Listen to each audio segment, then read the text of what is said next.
Hello guys, এয়া মই ওভেনত মাংস তৰকাৰী বহাইছো সব একেলগে হানি দি গৰম কৰি থোৱা হালধিৰে গৰম কৰি থোৱা মাংস মই সাৰ্ভিং বাউলত লৈ পেলাই সব একেলগে হানি দি তাৰ পিছত মই এটো বহাইছো ওভেনত মাইক্ৰ'ওভেনত আধা একবাৰ সিজাই পেলাইছো 5 মিনিট আৰু এতিয়া আৰু 5 মিনিট সিজাম গৰম মছলা দিলু আৰু চৰ্বি টুকুৰা কেটামান দিলু দি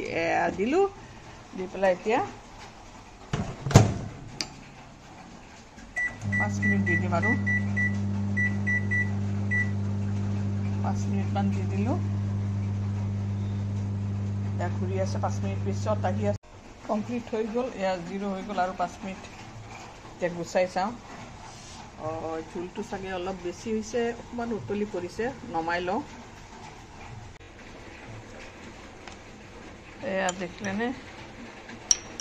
কি ধুনিয়াকে ওভেনতো সব বনাব পাৰি খালি ইচ্ছা থাকিব লাগে ওভেনত বনাই পেলালো মাংস গতিকে আপোনাৰ ঘৰত যদি ওভেন আছে তেনে হলে আপোনালোকে ট্ৰাই কৰি চাব হৈ যায় হিজিও গৈছে মই শিওৰ মই আগতো বনাইছো আৰু আজি আপোনালোকক দেখাবলৈ বনালো আৰু তাকে থ্যাংক ইউ আকৌ লগ পাম নতুন এটা ভিডিওৰ সৈতে তেতিয়ালৈকে একদম ভালো সুস্থ থাকিব দেই আৰু মোৰ কাৰণে দোয়া কৰিব আৰু ফেসবুকত চালে শেয়াৰ কৰি দিব ফলো কৰি দিব আৰু ইউটিউবত চালে সাবস্ক্ৰাইব কৰি দিব ফলো কৰিব তো দুইটাতে একেবাৰে নাপাহৰিব টাটা বাই বাই